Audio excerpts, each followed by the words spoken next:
So welcome to the lecture on the COC1 demonstration na inyong gagawin for the TM1 National Assessment. So you will be doing this for 30 minutes. And I encourage everyone na kung may question po, pwede naman po magtanong at ipopost po muna natin yung lecture para mas may intindihan po tayo kung paano mangyayari ang COC1 demonstration. So, to begin with, COC1 demonstration, dito sa part na to, ng assessment methods, you are a trainer. So you will be simulating on how you will become a trainer for your given qualifications. So specific siya on your qualification at some parts of the demonstration on your specific core competency, learning outcome, and even learning content. So hati sa tatlo na parts yung COC1 demonstration. So the very first part would be the orientation part, kung ano yung nangyayari within the first day of the training.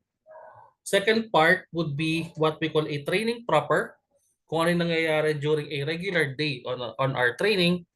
At yung last part would be the institutional assessment, or basically kung ano yung nangyayari on the last part of the training. So within those three parts, or dito ata sa aking presentation, or ayun, hindi ko naman siya nilagay na. These three parts is para isa-simulate mo yung buong rather training process doon sa 30 minutes na yun. Isa-simulate nyo basically itong competency-based training delivery. From trainee enters the program up until the undergo the national assessment and exit the program. Or rather, hindi of course kasama yung undergo of the national assessment, pag-exit lang siya ng training program. So later ko di-discuss kung bakit. Okay, so proceed na po tayo. May katanungan po ba before we start?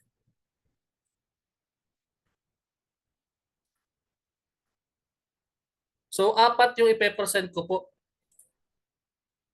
na tabs para mas madali po nating maintindihan yung whole process of the competency-based training. So ito ay sample script of the demonstration, sample PowerPoint presentation of the demonstration. Akin po ito nung ako po ang trainee ng TM1 10 years ago. Yun, 2015 po ako nag-TM1. And this is the checklist ng lahat na kailangan nating magawa during the demonstration. So this is parang paraphrase lang from what I have remember doon sa rubrics ng TM1 National Assessment na for the COC1 demonstration. So of course, since ako po ay isang regional expert panel member for trainers methodology level 1, assessor na rin po ako ng TM1, may somewhat idea tayo kung ano po yung rubrics ng assessment for the COC1 demonstration. And ito naman po is yung lecture ko talaga when it comes to the COC1 demonstration. So let's begin. So the very first part of the demonstration ay hindi verbal nating mapapakita or hindi natin ma-act out. So this is the preparation phase of your training. Part to ng part to ng demonstration. Kasi napakahalaga po when it comes to your COC1 demonstration na naka-prepare at nakapaskill po yung 9 CPT areas, progress chart, achievement chart, at yung training activity matrix. So part siya kasi on how you will simulate the training, no? You will utilize these said forms in order for you to progress on the training. Ito po kasi, especially the progress chart, achievement chart, and the training activity matrix, ito po ang tinatawag nating monitoring tools when it comes to the on the training. So dito, sa monitoring tools na ito ay mamamonitor mo po ang progreso ng ating mga trainees. So pinapakita po as part of the demonstration yung proper monitoring of your trainees. While si 9 CPT areas naman focuses on the utilization of said areas during your own demonstration. For example, nasa lecture part kayo, saan ginagawa usually ang lecture part? So for example, please proceed to the learning resource area, for example, for the lecture. And kung magpapademonstrate na kayo ng inyong mga trainees, please proceed to the practical work area for the demonstration. And so on and so forth. So yung proper utilization of the CBT areas is a must when it comes to the COC1 demonstration. So of course, you should prepare all of the necessary tools, materials, and equipment during your demonstration. So kung ano man yung napili ninyong learning outcome. So for example, si ma'am, kung ang napili niya, for example, ay assemble computer hardware, kailangan nyo pong magdala talaga ng computer hardware to mimic or to simulate that you will be demonstrating on how to actually assemble computer hardware. So, depende siya sa inyong napiling core competency, but specific learning outcome lang po ang ipapakita during your own demonstration of the training proper. Of course, sarili-sariling dala po ha ng laptop when it comes to the TM1 National Assessment. So, depende kung ano yung provision ng assessment center nyo po. So, hindi nyo po required, di po kayo required rather magdala ng sarili ninyong projector or TV. Provided po yan dapat ng assessment center.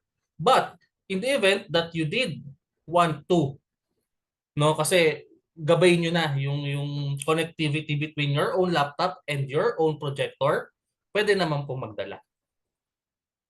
Kasi usually, ang isa sa nagiging problems when it comes to the TM1 National Assessment is hindi compatible si laptop dun sa provision ng projector kung saan kayo magpapa-assess.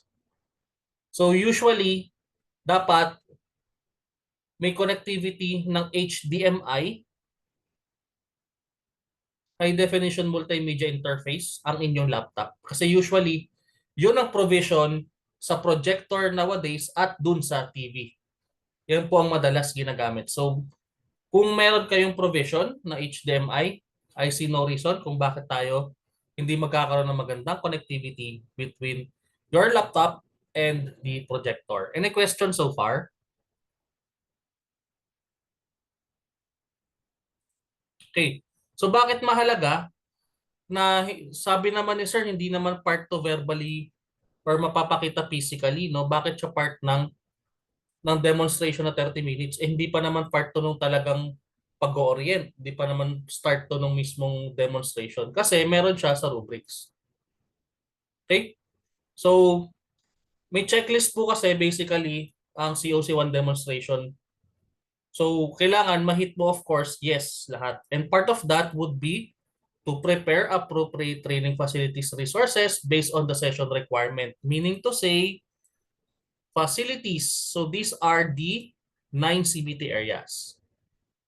Nakapaskil lang po, ano lang yan, papel, one bond paper each ng 9 CBT areas po na yan, at nakakalat lang po sa assessment area in order for them to actually know na may different areas po for the training. Okay? One bond paper, nakakalat lang yan within the assessment area. And of course, kalagay din dito, set up learning stations according to learning activities, CBT areas, and to prepare and set up tools and equipment according to the learning activities. So dapat, by the time that you will start your 30-minute COC1 demonstration, kompleto na po lahat ng gamit nyo. Hindi po yung kalagitnaan ng demonstration, ay may nakalimutan po pala ako, kukunin ko lang po sa bag ko. Dapat lahat ay nakalatag na. Naintindihan po? Anybody?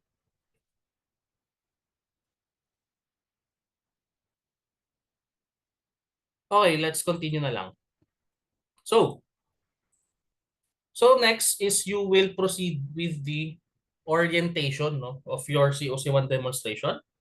So for example, a pleasant day to all. Welcome to, papakilala nyo of course yung inyong ginawang training center at of course lalagay nyo yung logo and yung qualification. So ganito siya lalabas sa inyong PowerPoint presentation.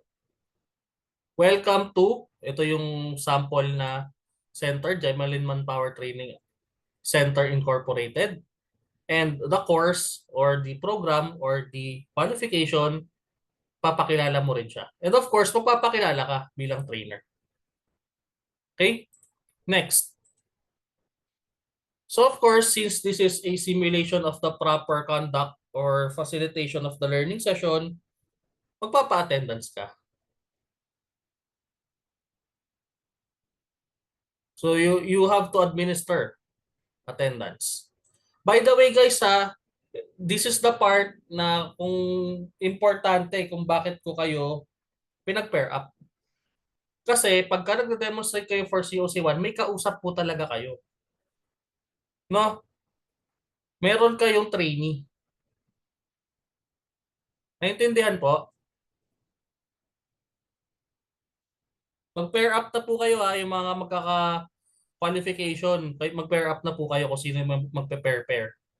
Ngayon, when you do COC1 demonstration sa TM1 National Assessment, may kausap kayong trainee. Usually nga yan, co-participant mo siya sa training at magkausap kayo. So when you do provide the attendance, you will be, iaabot mo basically sa kanya yung attendance sheet.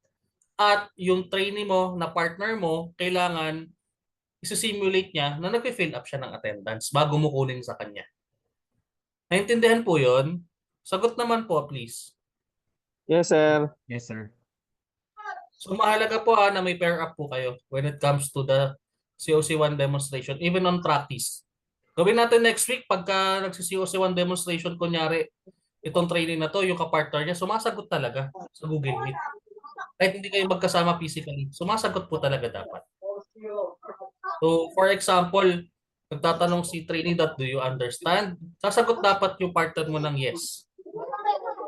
Naintindihan po yun? Yes, sir. Yes, sir. Naintindihan po Salamat po. So, after that, you will continue on the orientation. So, ito yung mga usual na ginagawa natin on the orientation, no? Meron tayong school background. But I would really suggest na hindi naman sa tanggalin ang school background, no? Simplihan lang natin, isang slide lang, wag na pong ipakilala ang mission at vision, wag nang pakita yung courses offered, wag na ipakilala kung sino ang head of the institution, kung ano yung background niya, napakahaba po kasi wala po siya dito. It is not part of the demonstration checklist for you to actually provide a school background. Ngayon, bakit hindi ko na lang siya pinatanggal? Hindi naman po pwedeng porket wala po sa demonstration checklist ay hindi na natin igagawin. So ang mangyayari po nun, pagka po ang gagawin lang po natin ay kung ano yung nasa checklist, hindi po magiging real simulation of the COC1 demonstration yun. Pagmumukha lang pong gusto nilang talagang pumasa kasi i-hit mo lang kung ano yung mga kailangan ipakita. Mali naman yun. So napakasimple. For example, Gemalin Manpower Training Center Incorporated is a newly TESDA-accredited training and assessment center which is located in Barangay Santiago, Baras, Rizal. We offer courses such as Domestic Work NC2, IPAS NC2, and Technical Drafting NC2. Okay na po yan. Ganun lang po kasimple ang pag-provide ng school background. Once again, it is not graded po, no? Hindi part ng grading system.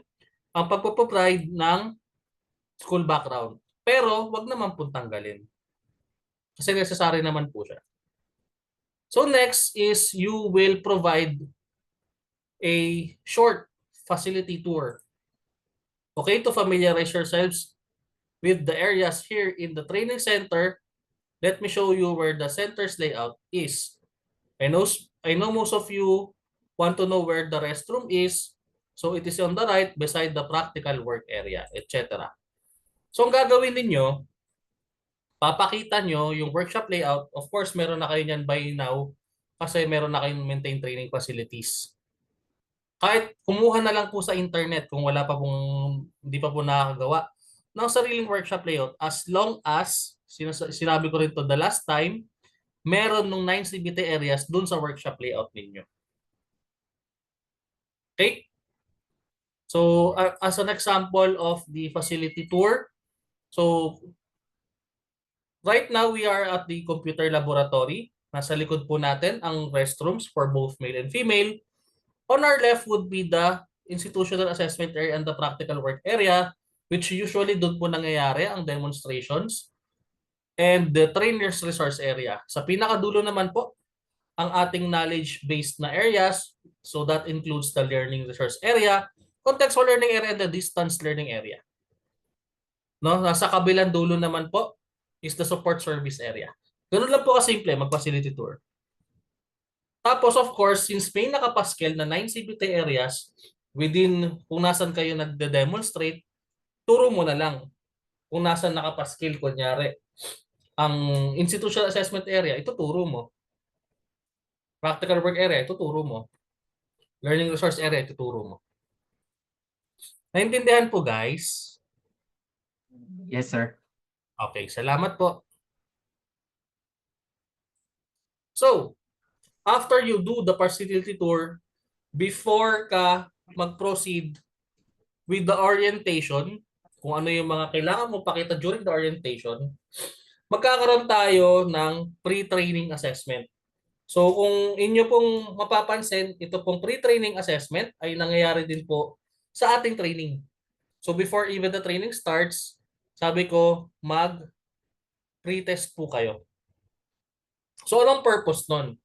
The pre-training assessment is one of the most important parts of the training sessions because it is the tool or these are the process na inyong gagamitin in order for you to know what are the characteristics of your learners are. So dito natin makikita kung ano ang knowledge, skills, at personalidad ng ating mga trainees. Okay?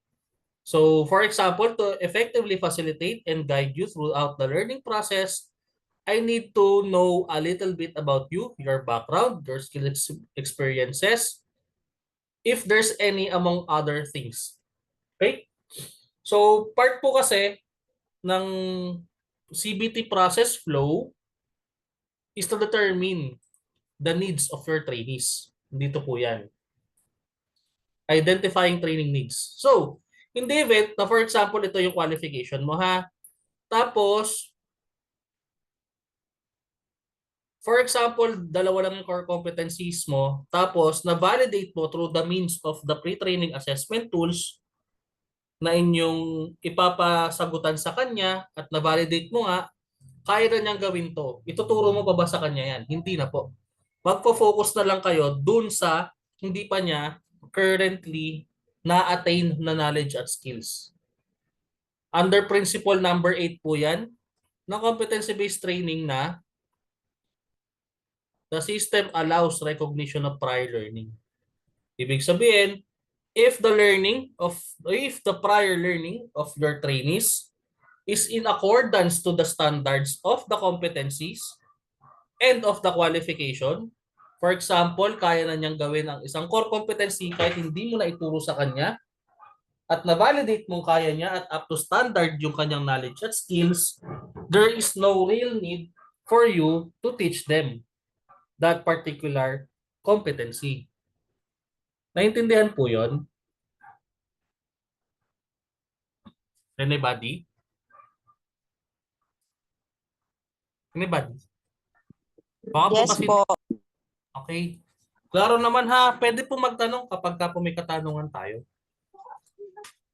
So, yun yung purpose kung bakit in the first place, aalamin natin kung ano yung alam nila. Kung ano yung current knowledge and skills nila, at kung ano yung personality nila, yung preferences nila. So, tatlong tools po kasi ang ginagamit when it comes to the pre-training assessment. Ko-consist po yan ng data gathering instrument. Diyan ilalagay or diyan nila i-fill up kung ano yung detalye sa mga buhay nila na importante sa training. Like for example, educational attainment, age, numeracy, and language literacy. Kung gaano yung confidence nila sa literacy nila sa math at English if necessary. At napakahalaga, nandyan din po ang tinatawag nating learning style. Okay? Pakita ko sa iyo yung sample nung nung pre-training assessment tools. Tinanggal ko na kasi ito sa dati meron niya sa template number 2. Pinatanggal na po kasi sa amin nung nag-calibration po kami. Pero pakita ko na lang din sa inyo kung ano yung itsura niya. Kung yan. So ito yung itsura ng data gathering instrument or the trainees characteristics.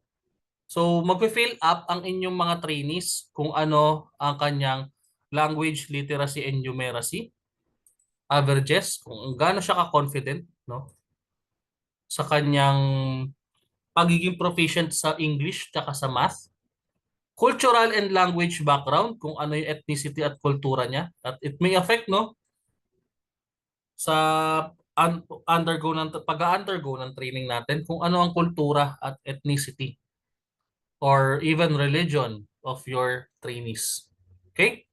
So for example, kukiri yung inyong tinuturo, tapos may Muslim ka na trainee. So of course, kailangan mong i-take into account what is halal, what is haram. So of course, hindi mo pipilitin magluto ng pork dishes yung mga Muslim people. So kailangan mo maghanap ng alternatives kasi when it comes to that. So next would be education and general knowledge, of course. Kailangan mo makita kung ano yung educational attainment niya, sex or gender, age, kung may physical ability or disability or differently able po ba ang ating mga trainees. So of course, kung may physical aspect ang inyong qualification, like for example, computer system servicing or electrical installation and maintenance, tapos kunyari may pacemaker yung ating no, yung ating tinuturuan, like or for example EMS, no. So kahit po simulated na AED, parang hindi po siya no, hindi po siya appropriate kung ang ating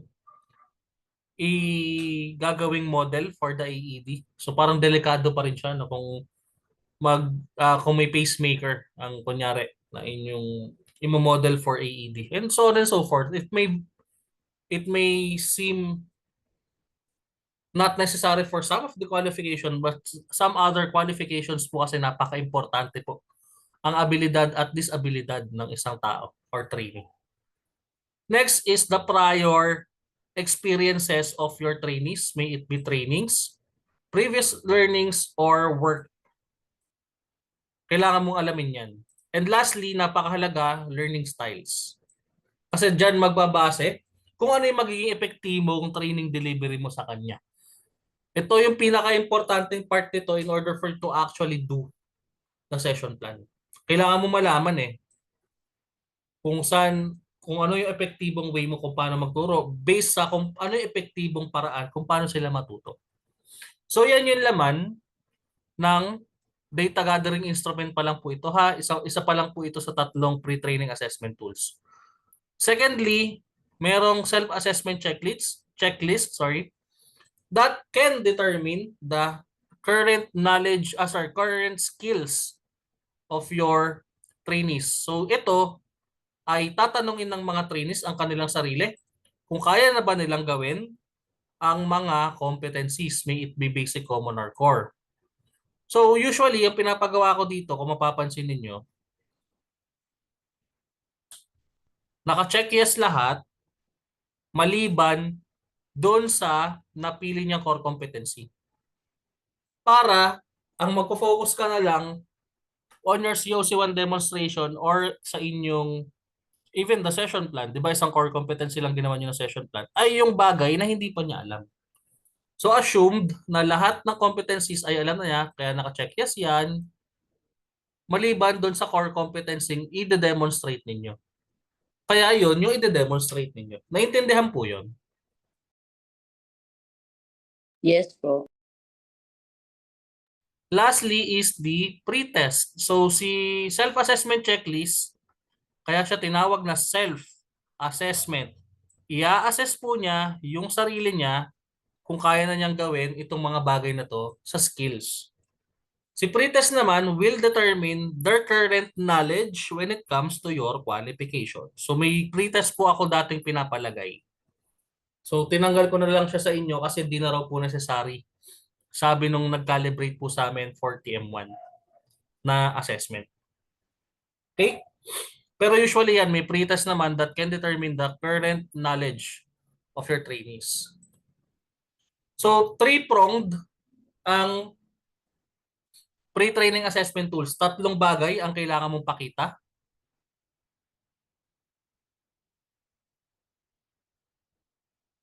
So, first is the preparation and explanation. Bakit bago pa mag-orientation, bakit may papasagutan na si sir? So, you have to actually explain what would be the purpose and context of the said pre-training assessment.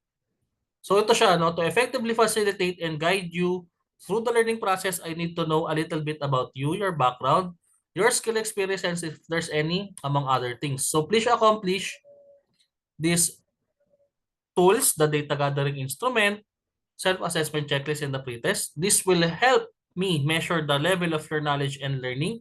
You have 10 minutes to accomplish this. So a better way to actually explain the purpose of the pre-training assessment tools is to actually give them, no? So don't worry about the results of the pre-assessment. It is just for me to actually know what are your current knowledge, skills, and some aspects in your life that can affect the training processes. It is not graded, kaya okay lang po kahit hindi makasagot fully. Yun ang thorough explanation of the pre-training assessment. The second part that you should do is to actually administer.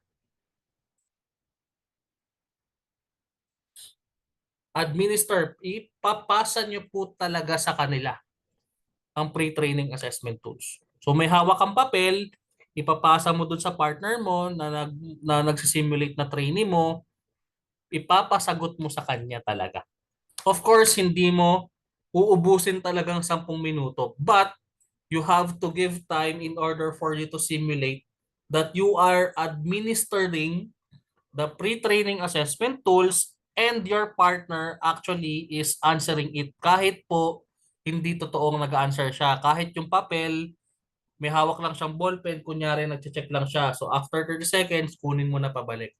Basta mapakita mong nagpapa-administer ka ng pre-training assessment tools. Naintindihan po yun? Sige. So next, okay done. Please pass it to the front. Thank you. Tomorrow, you will be informed of the results of the pre-assessment you did a while ago. Meaning to say, yung last part na kailangan mo ipakita sa pre-training assessment tools is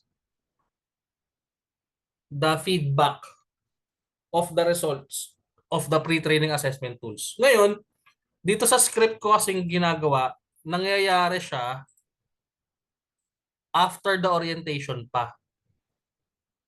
Ayan, no? And now for the results of your pre-assessment, training number 1, etc., etc. Pero, since ganito yung pagkakalatag ng pre-training assessment tools, pwede nyo siyang provide na feedback kagad before you start the orientation. So, paano siya? You will make it a point that you have 2 trainees kunyari. Pero same person lang yun, ha? Mag-account siya as 2 different trainees.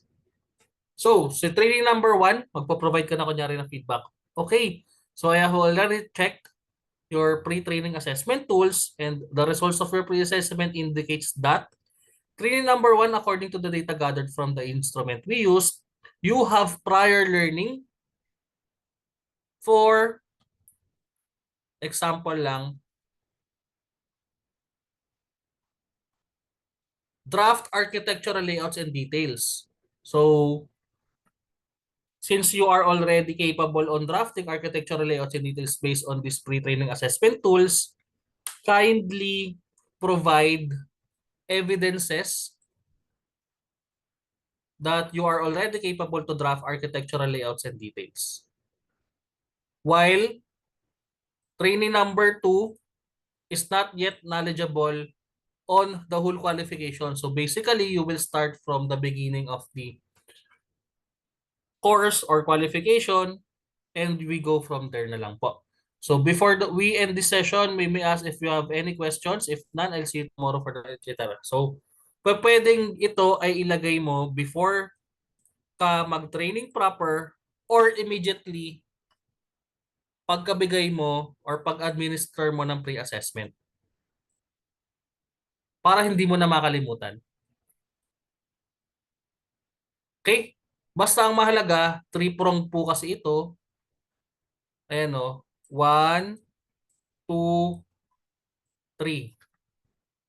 Magawa niyo po lahat dapat yan. Kasi kailangan mong ma-separate yung dalawang trainees eh. Kailangan niyo pong ma-separate yan. Okay?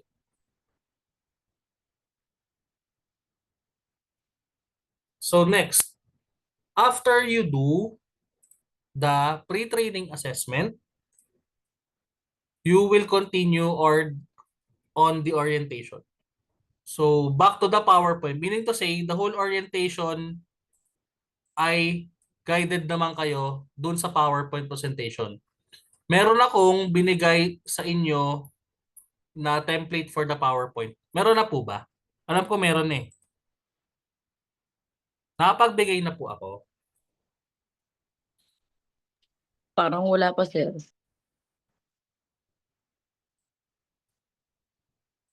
Tignan ko. Alam ko na pag-provide na ako last Meron na Monday. po, sir. I-bump nyo na lang para makita rin ng iba ha. Bump nyo yan ha. Thank you. Okay. So, the continuation po kasi of the orientation, you will go from, you will refer na lang to the said PowerPoint presentation. Kaya ang ginawa ko, nag-provide ako ng sample PowerPoint presentation tsaka template para wala na kayong makalimutang parte ng orientation. So you will course through the orientation. Dapat may explain nyo what is competency-based training. It is a training delivery approach that focuses on the competency development of the learner as the result of the training.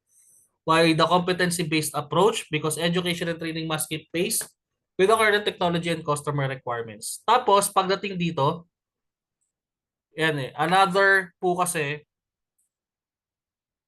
na checklist is to orient the learners of the CBT delivery system. So dapat itong ang nakalagay doon, ang naalala ko doon sa checklist na yan, magiging check to if you have explained at least 3 of the 10 CBT principles. So mangyayari, mamimili kayo dito sa 10 principle po na ito ng 3 i-explain. Pero lahat po ito ay babasahin. So for example, training is principle number 1 states that the training is based on the competency or the curriculum developed from the competency standards. Number 2, learning is competency-based or modular in structure, meaning to say that you will proceed one module at a time depending on how competent you can be on a specific module. So doon ka lang mag-explain sa number 2. Number 3, training delivery is individualized and self-paced. So since we have different types of learning styles and pace, so the whole training delivery would be learner-centered. It will depend on how you will actually learn. So number 4, training is based on and of the work. The training is based on work that must be performed. Number 5, training materials are directly related to the competency standards in the curriculum. Number 6, assessment of learners is based on the collection of evidences of work performance based on industry and organizational required standards. Number 7, training is based on and of the job components. Number 8, the system allows recognition of prior learning since this is competency-based and modular in structure. At the same time, the training is individualized and self-paced. In the event that you have prior learning when it comes to our qualification, it can be recognized through proper institutional assessment. Number 9, the system allows for learner to enter and exit programs at different times and levels and to receive an award for competencies attained at any point.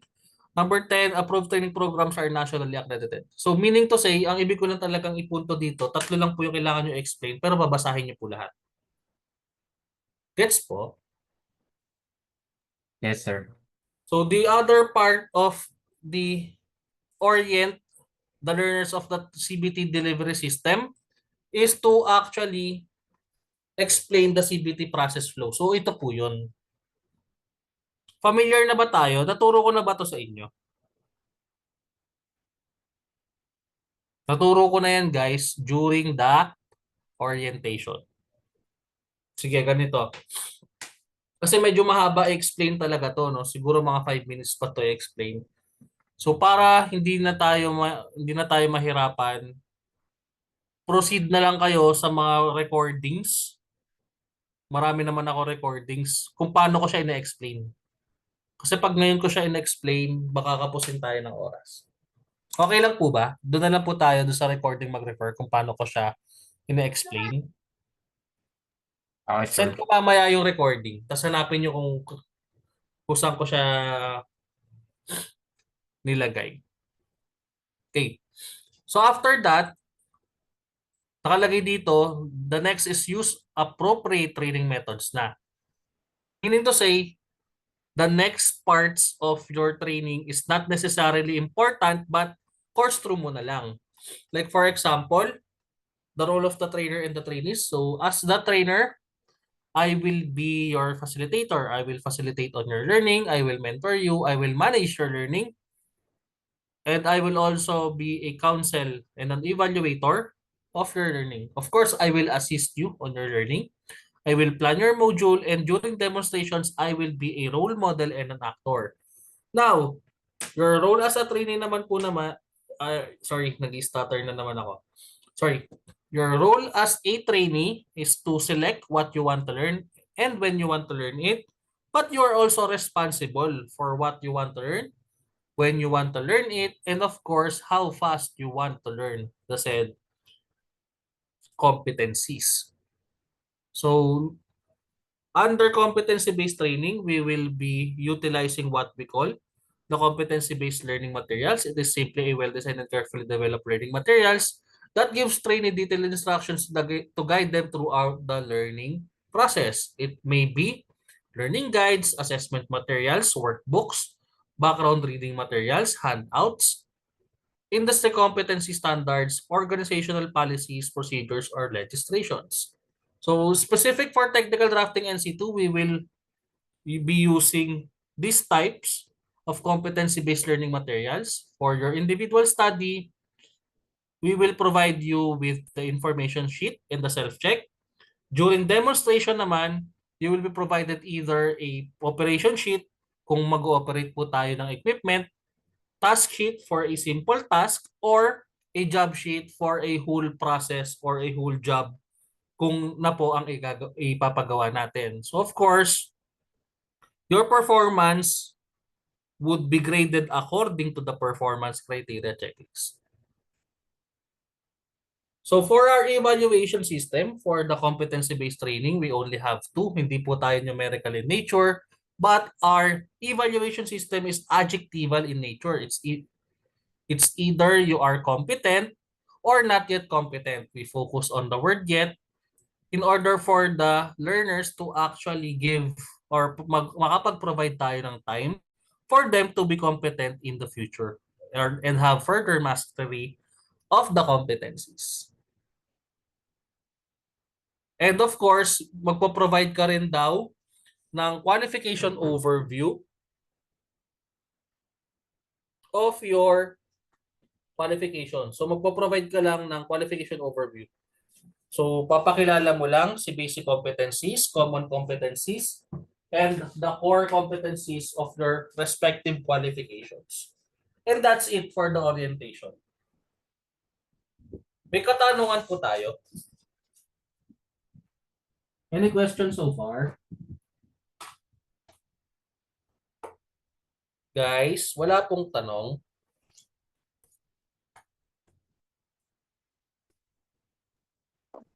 Anybody? Call lang po. Wala pa naman po. Klaro naman yun, no? So usually, yung first part covers half. Kalahati na po kagad nung COC1 demo. So mga 15 minutes siya talaga gagawin yan. Ngayon, it may seem that you are overwhelmed with that. Pero the next parts naman of the COC1 demonstration is mas familiar na tayo. Okay? So dito sa script, kung makikita ninyo, sabi ko kanina, and siya competency-based training and why the competency-based approach yan. Yung 10 CBT principles, 3 lang yung in-explain niya. Kayo bahala po ha kung ano yung gusto niyo 3 i-explain. Tapos, ito yung explanation when it comes to competency-based training. Yung process flow, yung parang flow chart, ito po yun. And ito yung role of trainer and trainee, explanation ng CPLM, evaluation system. So yan, after nan, dito kasi niya nilagay yung pre-training assessment. So it can be here, it can be immediately after the pag-administer ng pre-training assessment tools. As long as hindi mo siya makakalimutan. Yun lang po yung importante doon. Okay. So the next item that we must do based on our checklist is to use appropriate training methods based on the level and characteristics of the learners. Ibig sabihin, so before we end this session, may I ask if you have any questions? If none, I will see you all tomorrow for the lesson proper and move to the next learning activities. So mahati yung araw mo. So magsisimulate ka ulit ng panibagong araw. So of course, good morning trainees. I will check the attendance now, etc. etc. Ito yan. So as mentioned yesterday, trainee number 2 has no prior knowledge. So she will undergo study of the first core competency. So please proceed to the contextual learning area for 30 minutes. Read and study information sheet 1.1-1 dahil yun yung pinakaunang core competency.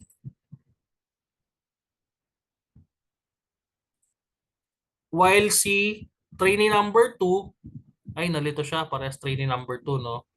So si trainee number 1 to, no, yung may prior knowledge. So for trainee number 1, we will start our lesson. Sorry. For trainee number 1, since si trainee number 1 ay may prior knowledge, please submit any proof or evidence of your current competencies that which you've claimed on the self-assessment checklist. So magpapasa siya kunyari ng evidence, no? Kung ano yung ebidensya niya. So usually certificate of training yan, certificate of employment, certificate of achievement. So validate mo, titingnan mo kunyari yung certificate na hiningi niya, no? Na binigay niya rather, na hiningi mo pala. So yun, since this certificate is validated and authentic, we may proceed to the core competency, yung napili yung core competency yan. So ito yung example dyan. We will proceed on the competency prepare computer-aided drawings. So for today, we will focus on the third learning outcome. So pero basically, ito yung napili yung learning outcome din. Kung ano yung napili nyo, doon kayo mag-proceed na learning outcome. And we will focus on the very first content. So ito, part na to guys, mamimili din kayo ng learning content na i-demonstrate. Isang learning content lang po ang pinapa-demonstrate ko. Hindi na yung buong LO. Kasi marami kayong content per LO, di ba? Naiintindihan po before ako mag-proceed.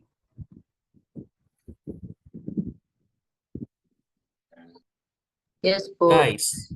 Okay, salamat. So yun, since na-establish mo na kung ano yung specific na learning content na inyong gagawin, 4 na method po ang inyong gagawin. So ano yung 4 na method na yun? Yung 4 na method na pinapagamit ko sa session plan. Anybody i-recite yung 4 na method na yun? Ano ba yung 4 na method na pinapalagay ni sir sa session plan? Kahit sino po.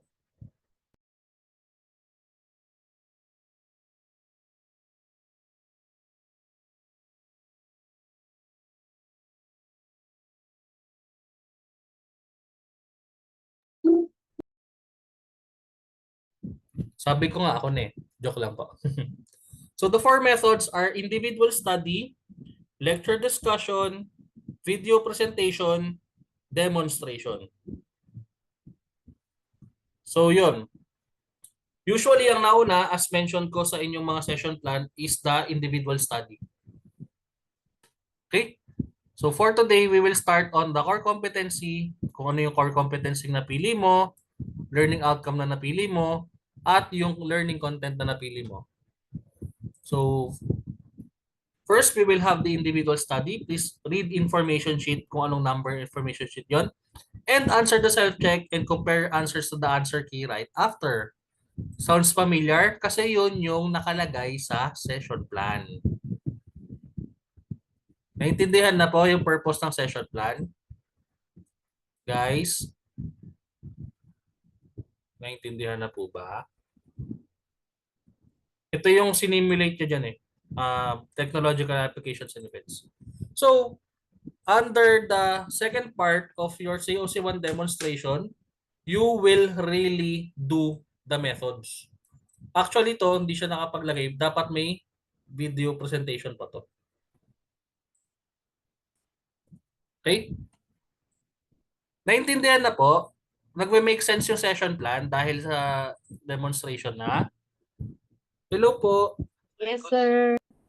Okay, salamat. So, please read information sheet 5.3-2 on technology, applications, and events. After that, please answer the self-check and compare answers to the answer key. You will all do it you will all do this in 15 minutes. So magbibigay ka talaga ng papel sa inyong partner. Kunyari, magbabasa siya talaga ng information sheet. Bubuklatin niya kunyari para napapakita niyang nag-answer siya ng self-check at nagko-compare na answers to the answer key. So after that, are you done? Okay, so balik tayo sa script. So tatanungin mo, no? Are you done? Did you understand the lesson well? Not much. So don't worry. I will have other methods naman in order for you to actually do the said content, no? Para maintindihan natin ng maayos kung ano yung laman ng content po na ito. So, dito ang ginawa niya guys is nagpa-video muna siya before mag-lecture discussion. Yun yung ibig sabihin niya sa PowerPoint eh. Show PowerPoint. So kayo, unahin niyo muna yung PowerPoint demonstration or yung PowerPoint or lecture discussion using PowerPoint presentation before you do the video. Okay? So don't worry. Here to aid you in your understanding, we will have a lecture discussion on the technology applications in events. So ganito yung itsura niya sa PowerPoint presentation nyo.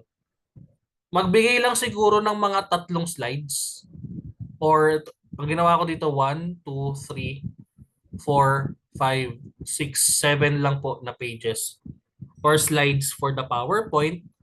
Pero I think a 5-minute lecture will do. As long as mapakita nyo lang po na kayo ay nagtuturo. So after that, did you find the lecture helpful? Yes, but I need more visual aids. So don't worry. I will provide you with a video presentation of the said learning content para mas maintindihan pa po natin. Tsaka po kayo magpe-play ng video. Ayan. So sir, kailangan po ba naka-embed po dun sa PowerPoint yung video na ipe-play? Kahit hindi po. Pero kailangan yung mapakita na makakapag-play kayo ng video, mag-alt tab po, lipat ng media player ng inyong laptop, mag-play ng video po talaga. Naintindihan po yun? Yes po. Yes, sir. Salamat. Mas maintindihan nyo to guys kapag may sample COC1 demonstration na tayo. Tatry ko siya on Friday. Okay? Magla-live mag demonstration tayo on Friday. Ako po muna. Or yun, panoorin nyo recordings. May mga recordings naman po tayo. Okay? So yun, after that, tatanungin mo ulit yung inyong trainee kung ready na ba siya to undergo or mag-demonstrate as a final method. So syempre, since okay na, nakatatlong method na siya, sufficient na siya to undergo or mag-demonstrate na on your specific na learning content. But before your trainee demonstrates, you as the trainer will demonstrate it first. Yun yung nakalagay sa demonstration na observe demo on technology applications in events. So yan. And I will show you how to do it. Tas habang si trainer magde-demonstrate ka talaga dun sa skill na yun. So kung ang inyong kunyaring napiling learning content ay to present desserts. Kunyari, ang napili mong content ay mag-decorate ng cake. Magde-decorate po talaga kayo ng cake. Ibig ko sabihin, may cake po kayo at meron kayong tools for decoration. Kahit simpleng decoration lang po ng cake. Kunyari, may cupcake kayo, meron kayo ng bag, yung anong tawag doon, yung bag na ini-squeeze para maglagay ng icing. Yung simple task of doing that is demonstration itself na. Pwede naman pong gumawa ng sample demonstration na napakasimple pero nag-demonstrate talaga. Kasi ang nagiging problem, no, when it comes to here, sa part na to, I will show you how to do it. Walang hawak-hawak, walang props. Kunyari, hangin yung ginagalaw niya. After 5 seconds, done na siya. Tapos na, papagawa na sa trainee. Anong natutunan ng trainee? So dapat meron kang appropriate tools, materials, and equipment while doing the said demonstration. Hindi naman kailangan napakahirap eh. Like yun nga, yung example ko, ang napili mo kunyari is decoration of cakes. Dala ka lang ng cupcake, dala ka lang ng icing, nakalimutan ko yung term doon eh. Yung bag niya siya na pag in-squeeze mo lalabas yung icing. Ganun lang. Lalagyan mo lang siya ng icing, tapos maglagay ng sprinkle sa ibabaw. Decorating cake. Pwede na yun. Pero dapat meron. May demonstration po talaga. Guys, i-wrap up ko na to. Tatapusin ko na kahit sumobra tayo ng konti. Kasi lilipat pa tayong Google Meet eh. Wait lang guys, tatapusin ko na. Kasi malapit naman ang matapos ito. Naintindihan po? Baka po hindi nyo naintindihan kasi. Kaya kasi tahimik lang kayo, hindi nyo ko pinapansin. Okay, salamat po. So, pagkatapos i-demonstrate ni trainer, tsaka po gagawa or ipapagawa kay trainee. Ngayon, sino po ba ang ginegradean during the COC1 demonstration? Si trainer po ba o si trainee?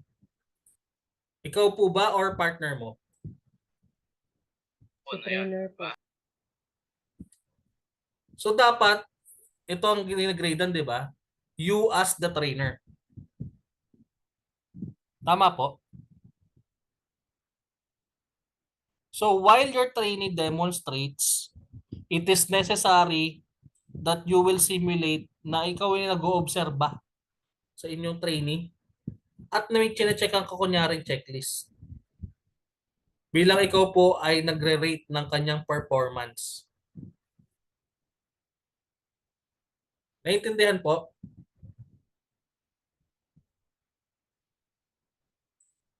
Next.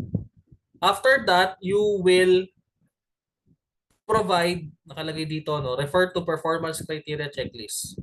This is feedback. So, ibig sabihin, magpo-provide ka ng feedback ng inyong demonstration of the trainees. Question. Ito yung naging feedback niya. Oh. With a few hesitations on your part, as I observed, you still satisfactorily performed the task. Congratulations, you may undergo the institutional assessment. Is this proper feedbacking?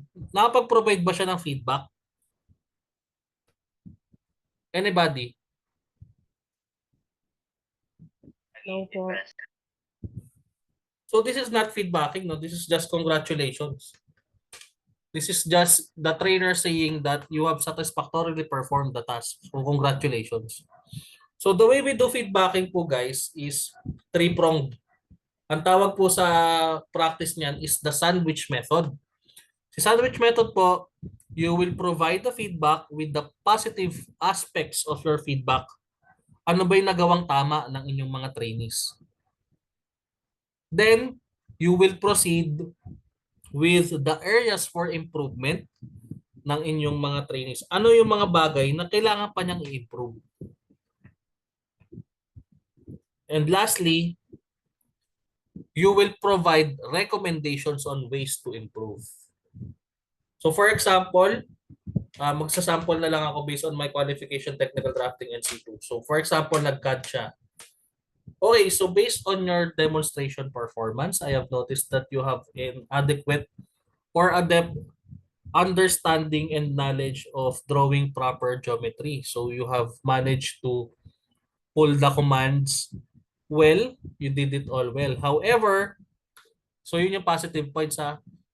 So pamutol ko yung however. So however, I have noticed that you did not proceed with using the correct layers prescribed with the task sheet.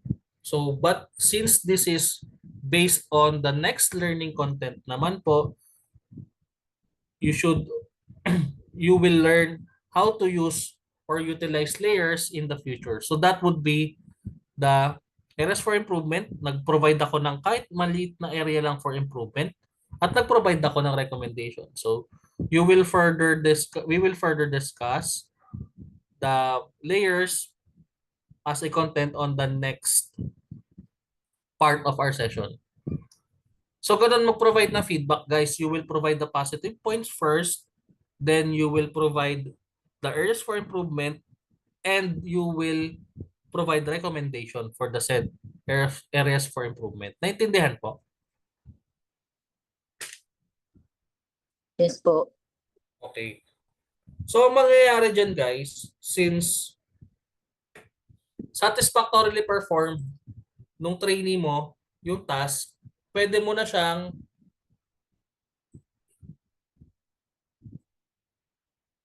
or pwede na siya rather mag-undergo ng institutional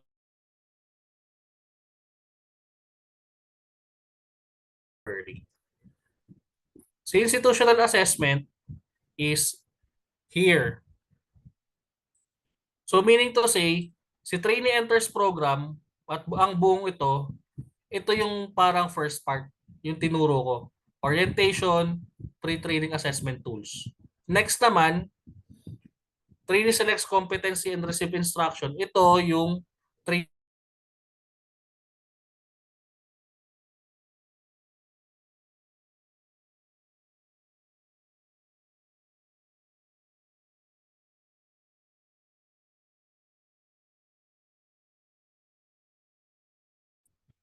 Nawala ako guys.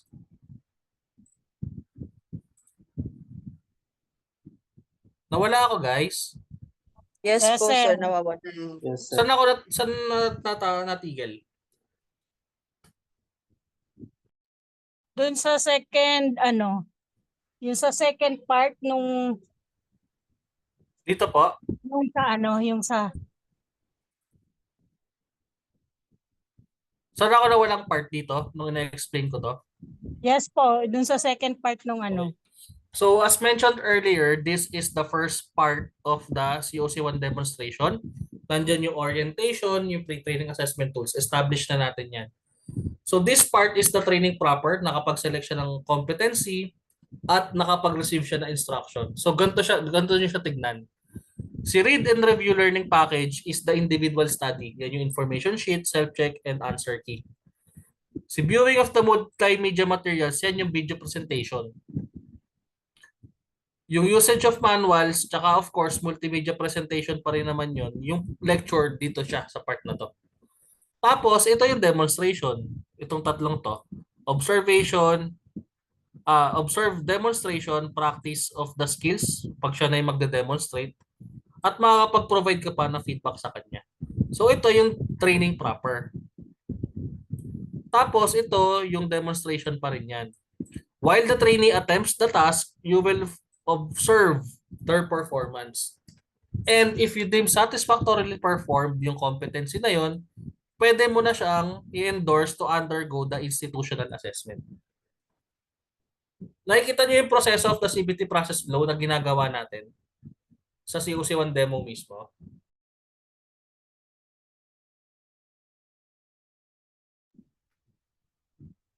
Sige, I will assume po na ang sagot ninyo. Next. So yun, since nag-undergo na siya ng institutional assessment, ito na yung third part of your COC1 demonstration. Ito na yung pinakamaiksing part. Usually mga 5 minutes natatapos naman ito. So the institutional assessment, balik tayo dito. Ito na yung mga nagawa mo dyan, guys, ha. Nakapag-use ka na ng appropriate training methods, nakapag-assist ka, at nakapag-provide ka ng feedback. Hanggang dito natapos mo na. Kukunti na lang po ito. So of course, nakalagay dito, orient learners on the evidence requirements relevant to the evidence plan. So itong part na to, si orient learners hanggang dito sa use appropriate feedback, that would be for the institutional assessment po kasi. So yun, good morning trainees. For today, we will conduct the institutional assessment for trainee number 1 on the competency na napili ninyo. So si institutional assessment, hati siya sa tatlong assessment methods. Written exam, demonstration, oral questioning. Okay? So, of course, since nagbagong araw ka, magpapacheck ka ulit ng attendance. So these methods will be conducted to assess you. First, please answer the written exam and you will be given 30 minutes to finish it. So magpa-provide ka ulit ng papel and as a simulation, papa-answeran mo talaga sa kanya yung written exam. Tapos, of course, after the written exam, hindi ka pa mag-feedback. Time's up. Next, you will perform the task listed in the specific instructions to the candidate. Dito naman, papasok, kung naaalala nyo pa, si template number 3. Diba sa template number 3, meron tayong institutional assessment tools. So, tatlong institutional assessment methods po kasi ang gagamitin. So, ang unang-una si written test. So, nakapag-provide ka ng written test. Ayan siya, no? Ayan, written test. After that, you will do the demonstration. So, hindi task sheet po ang tawag sa demonstration. Ang tawag po ay specific instruction to the candidate. So, ang gagawin mo, next is you will perform the task listed in the specific instructions to the candidate and you will be given kung ano yung nilagay mo dito, kung gaano siya katagal dito. 2 hours to perform and finish the task. Please proceed to the practical work area or institutional assessment area. Mas maganda. So, at this time, demo ulit. So, magda-demonstrate po ulit ang inyong trainee. So, yung trainee po na inyong partner ay 2 beses magda-demonstrate. 1 for practice, 1 for institutional assessment. Sir, ang coverage po ng institutional assessment, buong core competency. Buong core competency din po ba ipapademo ko? For purposes of time management, kung ano yung pinademo mo dito sa content for practice, pwede nyo na lang din ang i-demo niya rito. Once again, ang napakahalaga is the physical aspect or yung pinapakita mo yung simulation talaga ng demonstration. At mas mahalaga, ang pagpapakita na ikaw bilang trainer ay nag-observe at nag-check ng kanilang performance during the institutional assessment.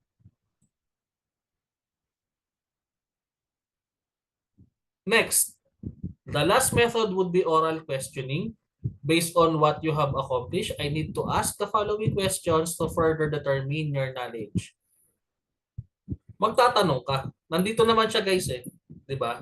So may checklist ka for the demonstration dito. 'Di ba? Ayan po yun. At meron kang questioning tool. Magtatanong ka ng dalawang tanong dito. At kailangan marinig ng mga expert panel assessors ng TM1 during your COC1 demonstration na pag nagtanong ka, sasagot si trainee. Kasi pag sinabihan mo yan that you have provided me with the correct answers, hindi naman sumagot yung trainee mo during oral questioning. Hindi naging realistic yung simulation. So dapat, kaya ko kayo pinag-pair up or pinag-grupo, dapat simulated pati itong mga bagay na ito. Kapag ka nagtanong ka, may sasagot po talaga. Para hindi kayo nagmumukhang no? Weird na salita ka lang ng salita tas hangin lang kausap mo. Practicein na natin to during COC1 demonstration natin next week. Okay? Naintindihan po yun? So that would be the last part of the institutional assessment. At since nakapagtatlong assessment methods ka na for the institutional assessment,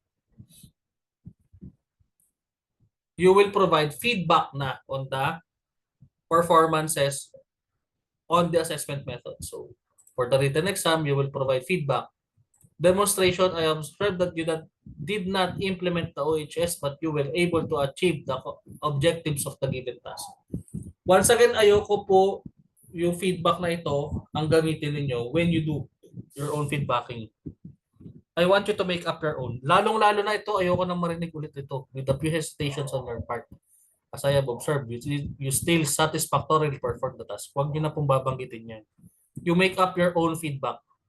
Kaya nyo naman yan eh. Okay?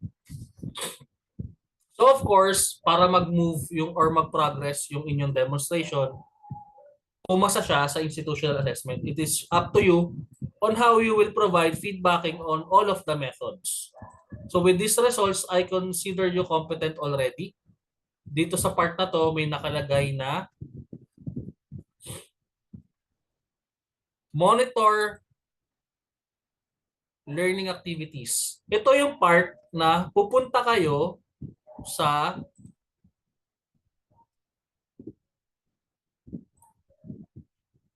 progress chart at achievement chart. Pupuntahan nyo, maglalagay kayo kunyari ng checkmark doon sa progress at achievement chart dahil nakapag-progreso na siya.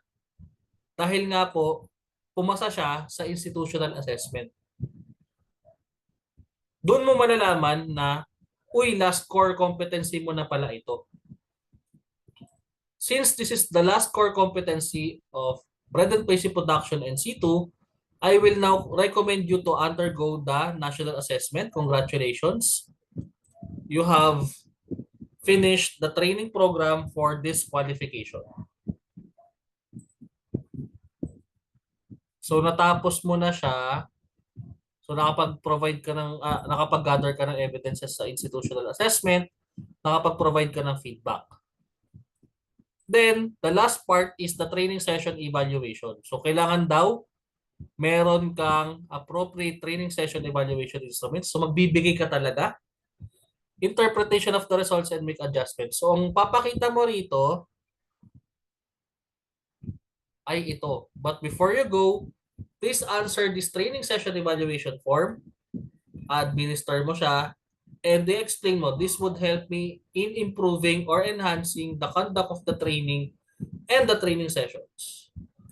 And since tapos na siya sa training at nakapag-evaluation form na siya, tapos na yung COC1 demonstration. That's it. You will be doing all of that within 30 minutes.